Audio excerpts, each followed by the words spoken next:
একটা থালায় নামিয়ে নিয়েছি। এই দেখুন কত সুন্দর লাগছে দেখতে, আর কিন্তু খুব সুন্দর লাগছে দেখতে। দেখতে যত সুন্দর আর খেতে কিন্তু অসাধারণ লাগবে। এই দেখুন একদম নরম তুলতুলে কিন্তু পিঠেগুলো, এই দেখুন একদম মুখে দিলেই কিন্তু মিলিয়ে যাবে। আর একটা খেলে মন ভরবে না, একটা খেলে কিন্তু আরও একটা খেতে ইচ্ছে করবে। আমি একটা ভেঙে আপনাদেরকে দেখাচ্ছি। এই দেখুন একদমই গরম ঠিক দেখাতে পাচ্ছি না। এই দেখুন একদম কিন্তু নরম তুলতুলে হয়েছে। বন্ধুরা, নেহাজ কিচেনে সবাইকে স্বাগত জানাই। আজকে আবারও ফিরে এসেছি নতুন একটা রেসিপি নিয়ে। আজকে আমি সাবুদানা দিয়ে দুধ পিঠে বানিয়ে আপনাদের সঙ্গে শেয়ার করব। আপনারা প্রথম থেকে শেষ পর্যন্ত পুরো ভিডিওটা দেখবেন, আশা করি ভালো লাগবে।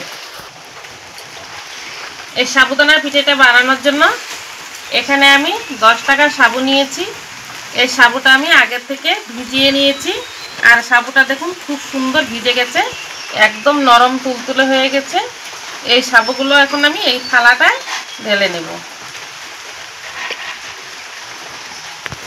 বন্ধুরা, এক বাটি আমি ছোট বাটি দিয়ে যে পাত্রে মাপ করে সাবুদানাটা নিয়েছি, আর সেই পাত্রের মাপ করে কিন্তু জল দিয়ে এই সাবুদানাটা ভিজিয়ে নিয়েছি। সেটা আপনাদেরকে দেখানো হয়নি।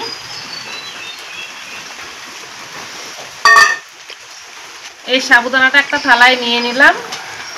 এখন এখানে আমি দিয়ে দেব অল্প একটু লবণ দিয়ে দেব। যে কোনো পিঠে বা মিষ্টিতে একটু লবণ দিয়ে দিলে খেতে একটু ভালোই লাগে। এরপর দিয়ে দেব একটু গুঁড়ো দুধ। এখানে 10 টাকার দামি গুঁড়ো দুধের প্যাকেট নিয়েছি। এই দুধটুকু ঢেলে নিলাম। এখন আমি হাত দিয়ে এই সাবুগুলো খুব ভালো করে মেখে নিব।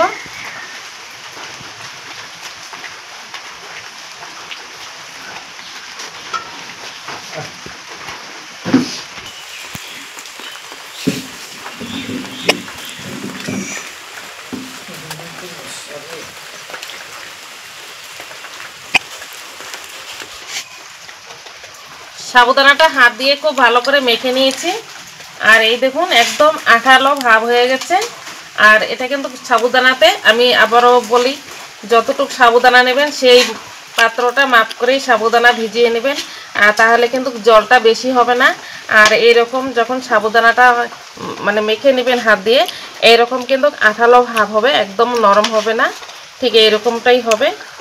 দেখুন সাবুদানাটা খুব ভালো করে মেখে নিয়েছি।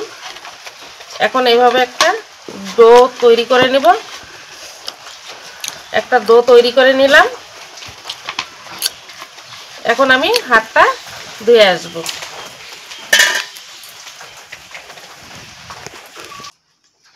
বন্ধুরা, হাতটা পরিষ্কার করে চলে আসলাম। সাবুদানাটা তো মেখে নিয়েছি, আর একটু ঘি নিয়েছি। এই ঘিটা হাতে একটু লাগিয়ে নেব। আর ঘিটা লাগিয়ে নিলে হাতে লেগে যাবে না সাবুদানাটা, আর তার জন্য কিন্তু এই ঘি লাগিয়ে নিয়েছি। আপনাদের হাতের কাছে ঘি না থাকলে সাদা তেলও হাতে লাগিয়ে নিতে পারবেন। এখন এখান থেকে আমি অল্প করে সাবুদানা নিয়ে নেব, আর আমি পিঠেগুলো বানিয়ে নেব। আর এই সাবুদানা দিয়ে আজকের পিঠেটা একটু ডিজাইনিং করে বানাবো। প্রথমে হাতের তালুতে একটু গোল করে নিব, নিয়ে এই দু হাতে একটু চাপ দিয়ে এইভাবে একটু চাপটা করে নিব। এভাবে একটু চাপটা করে নিলাম, নিয়ে একটু গোল করে নিব। এই গোল করে নিয়ে নিলাম। এখন এইভাবে আমি এইভাবে চেপে একটু ডিজাইন করে নিব। এই দেখুন এটা ঠিক কিন্তু স্টারের মতো হবে পিঠেটা দেখতে। আর পিঠে একটু ডিজাইনিং করলে পরে দেখতেও খুব সুন্দর লাগে, আর খেতে তো ভালোই লাগবে, আর দেখাতেও কিন্তু খুব ভালো লাগবে।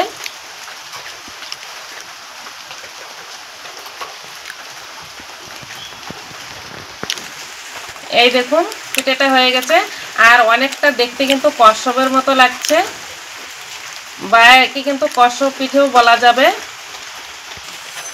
এই দেখুন একটা বানিয়ে নিলাম, এই থালা রেখে দিলাম। আপনাদের বোঝার সুবিধার জন্য আমি আরও একটা বানিয়ে আপনাদেরকে দেখাচ্ছি। আর ঘি আবার একটু লাগিয়ে নিলাম।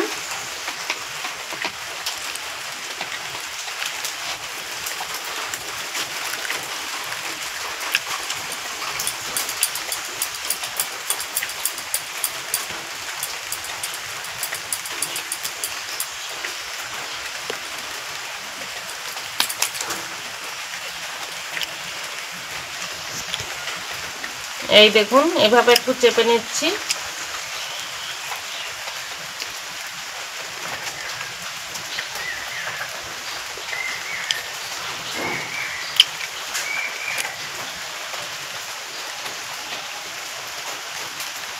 এই দেখুন দুটো পাশে কিন্তু খুব সুন্দর হয়েছে। এই দেখুন আর সমস্ত পিঠেগুলো আমি এইভাবে বানিয়ে নেব। এই সাবুদানা দিয়ে পিঠেগুলো বানানো হয়ে গেছে। এই দেখুন এটা স্টার পিঠা বানিয়েছি সাবুদানা দিয়ে। এখন আমি এই পিঠেগুলো রান্না করে আপনাদেরকে দেখাবো। এই পিঠেটা রান্না করার জন্য এখানে আমি 500 গ্রাম দুধ উনুনে বসিয়ে দিয়েছি। আর দুধটা কিন্তু অনেকটাই জাল হয়ে গেছে। এখন আমি এই দুধের মধ্যে দিয়ে দেব চিনি। আমি এখানে 2 চামচ চিনি দিয়ে দিচ্ছি। আপনারা আপনাদের পছন্দ মতো এখানে মিষ্টি ব্যবহার করতে পারেন, তার কারণ মিষ্টিটা কিন্তু অনেকেই কম খায় আর অনেকেই বেশি খায়। যে যেরকম মিষ্টি খাবে সেই হিসেবে দিয়ে দিবেন। এখানে একটা এলাচ আমি থেতো করে দিয়ে দিলাম, দিয়ে এই দুধটা দিয়ে দিয়েছি। এখন আমি আর অল্প একটু জাল করে নিব। দুধটা খুব ভালো করে জাল করে নিয়েছি। আর দেখুন অনেকটা কিন্তু ঘন হয়ে গেছে দুধটা। এখন আমি যে পিঠেগুলো বানিয়ে রেখেছি এই পিঠেগুলো এক এক করে এই দুধের মধ্যে দিয়ে দেব।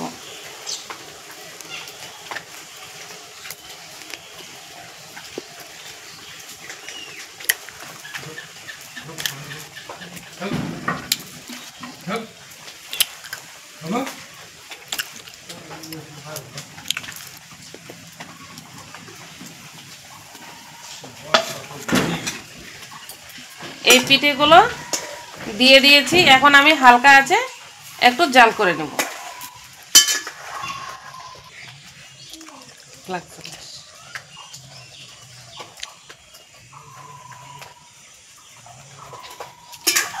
দেখুন বন্ধুরা এই দুধটা দিয়ে মানে পিঠেটা দিয়ে এই দুধের মধ্যে দিয়ে জাল করে নিয়েছি। আর দেখুন পিঠেগুলো কিন্তু খুব সুন্দর লাগছে দেখতে। এই দেখুন আমি একটু ডিজাইন করেছি, আপনারা আপনাদের পছন্দ মতো ডিজাইন করতে পারেন বা গোল করেও নিতে পারেন। এটা একটু দেখার সৌন্দর্যের জন্য একটু ডিজাইন করে নিয়েছি। দেখুন আমার পিঠেটা কিন্তু হয়ে গেছে, খুব সুন্দর হয়েছে, একদম কিন্তু নরম তুলতুলে হয়েছে। আর দেখতে যত সুন্দর আর খেতে তো অসাধারণ লাগবে। পিঠেটা হয়ে গেছে, এখন আমি নামিয়ে নিচ্ছি।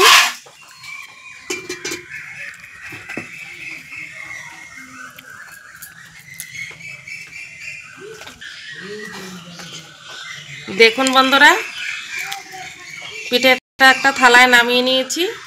এই দেখুন কত সুন্দর লাগছে দেখতে, আর কিন্তু খুব সুন্দর লাগছে দেখতে।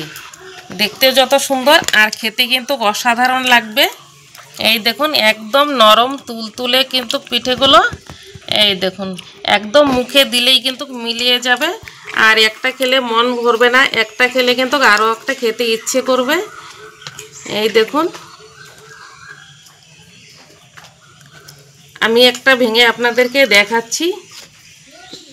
এই দেখুন একদমই গরম ঠিক দেখাতে পাচ্ছি না। এই দেখুন একদম কিন্তু নরম তুলতুলে হয়েছে। এই যে একদম নরম তুলতুলে, খেতে কিন্তু অসাধারণ লাগবে। দেখতে যত সুন্দর হয়েছে আর খেতেও কিন্তু দারুণ লাগবে। বন্ধুরা একবার হলো বাড়িতে আপনারা এই সাবুদানা দিয়ে এইভাবে পিঠে বানিয়ে খেতে পারবেন, আর খেতে কিন্তু খুবই ভালো লাগবে। আর আজকের রেসিপিটি ভালো লাগলে লাইক কমেন্ট শেয়ার করবেন, আর চ্যানেলটিকে সাবস্ক্রাইব করে পাশে থাকবেন। আর ততক্ষণে সুস্থ থাকবেন, ভালো থাকবেন। ধন্যবাদ।